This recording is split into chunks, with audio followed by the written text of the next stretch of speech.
Hi friends, வணக்கம். இன்றைக்கி எங்கள் வீட்டில் வந்து கீரை குழம்பும் ப்ரான் சம்பளம் நான் எப்படி செய்வேன்னு சொல்லிட்டு உங்கள்கிட்ட நான் காட்டுறேன்.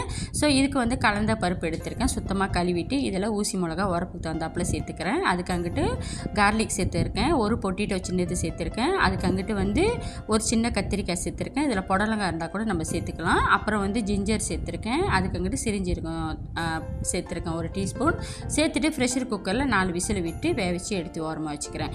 இன்றைக்கி வந்து என் ஹஸ்பண்ட் வந்து கலந்த கீரை வேண்டாம் சொன்னால் அவர் அந்த கீரை இல்லைன்னு சொல்லிட்டு இந்த பயாங்க வாங்கி வந்தார். இதை வந்து நான் சுத்தம் பண்ணி ஆஞ்சி நான் எடுத்துக்கிறேன். இளந்தண்டெல்லாம் எடுத்துரும், மொத்தமான தண்டை நான் தூக்கி போட்டுருவேன். எடுத்துகிட்டு நல்லா வந்து 3-4 தடவை வந்து கொஞ்சமாக உப்பு போட்டு கழுவணுமா. அதில் வந்து மண், புழு, பூச்சி எதுவும் இருந்தால் கூட அது வெளியாயிரும்.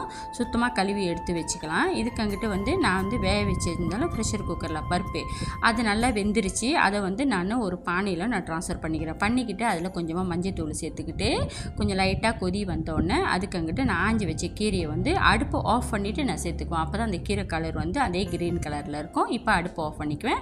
கடைசியாக மிக்சரில் போட்டு நான் அரைச்சி எடுத்துக்குவேன். ஸோ அதுக்கு அங்கிட்டே வந்து நான் இப்போ ப்ரௌன் சம்பளுக்கு வந்து நல்லா பெரிய வெங்காயமாக ஒன்று கட் பண்ணிக்கிறேன். ஒரு தக்காளி பழம் நான் வெட்டி ஓரமாக வச்சுக்கிறேன்.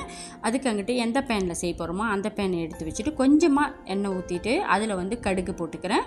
கடுகு நல்லா பொரிஞ்ச உடனே வெட்டி வச்ச வெங்காயத்தை நான் சேர்த்துக்கிறேன். வெங்காயம் நல்லா வந்து கலர் மாறின பிறகு அதுக்கு அங்கிட்டு நான் தக்காளி சேர்த்துக்கிறேன். தக்காளியை நல்லா மிக்ஸ் பண்ணி விட்டுட்டு அது நல்லா லைவ் ஆன பிறகு 2 டீஸ்பூன் வந்து ஜிஞ்சர் கார்லிக் சேர்த்துக்கிறேன். ஜிஞ்சர் கார்லிக் சேர்த்து நல்லா கலர் மாறின பிறகு அதுக்கு அங்கிட்டு நான் கறி லீஃப் சேர்த்துக்கிறேன். கறி லீஃப் நல்லா பொரிஞ்ச பிறகு கொஞ்சமாக வந்து தண்ணி ஊற்றிக்கிறேன். தண்ணி ஊற்றிட்டு இப்போ நான் ட்ரை சில்லி அரைச்சி வச்சுருக்கேன். உரப்புக்கு தகுந்தாப்பில் நான் சேர்த்துக்கிறேன். சேர்த்துக்கிட்டு நல்லா மிக்ஸ் பண்ணி விட்றேன். மிக்ஸ் பண்ணிட்டு போதுமான அளவுக்கு தண்ணி ஊற்றிக்கிறேன். தண்ணி ஊற்றிட்டு மூடி வச்சிடறேன். மூடி வச்சுட்டு ஒரு 2 நிமிஷம் சென்று பாருங்கள், நல்லா கொதிச்சிரும். கொதித்த பிறகு மிளகா வாசலாம் போன பிறகு நான் கொஞ்சமாக மஞ்சள் தூள் சேர்த்துக்கிறேன். சேர்த்துக்கிட்டு அதுக்கு அங்கிட்டு 1 டேபிள் ஸ்பூன் வந்து சீரம் சேர்த்துக்கிறேன். அப்புறம் வந்து போதுமான அளவுக்கு உப்பு சேர்த்துக்கிறேன். சேர்த்துக்கிட்டு நல்லா மிக்ஸ் பண்ணி விட்டுட்டு இப்போ நான் ஆஞ்சி வச்ச ப்ரானை சேர்த்துக்கிறேன். இந்த ப்ரான் வந்து 1 கிலோ சேர்த்துக்கிட்டு எல்லாத்தையும் ஒன்றா மிக்ஸ் பண்ணி விட்றேன். மிக்ஸ் பண்ணி விட்டுட்டு மூடி வச்சுருங்க. நான் கடைசியாக வந்து 1 டேபிள் ஸ்பூன் நாட்டு சர்க்கரை சேர்த்துக்கிறேன். சேர்த்துக்கிட்டு எல்லாம் மிக்ஸ் பண்ணி விடுங்க. ஊடாசம்பளம் ரெடி ஆயிரும், எடுத்து வச்சுருங்க.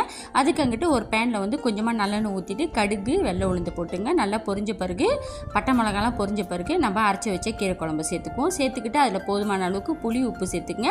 கடைசியாக நான் லாஸ்ட்டில் வந்து தக்காளி சேர்த்துருவோம். ஒரு கொதி வந்து இறக்கி வச்சுருங்க. அவ்வளோதாங்க, நம்மளோட சமையல்லாம் ரெடி ஆகிடுச்சு. இன்றைக்கி பாருங்கள், நான் சிக்கன் ஃப்ரை பண்ணேன். நான் பேத்தி வர்றதுனால ஒரே ஒரு ஏக்கு வந்து பாயில் பண்ணி வச்சுருந்தேன். ஊடா சம்பல் வச்சுருந்தேன். அதுக்கு அங்கிட்டு சோறு ஆக்கியிருந்தேன். அதுக்கு அங்கிட்டு கீரை குழம்பு வச்சுருந்தேன். அவ்வளோதாங்க நம்மளோட சமையல். நம்மளோட கிச்சனும் கிளியர் ஆகிடுச்சு. நன்றி, வணக்கம். உங்களுக்கு பிடிச்சிருந்தா லைக் பண்ணுங்கள், ஷேர் பண்ணுங்கள். பாய்.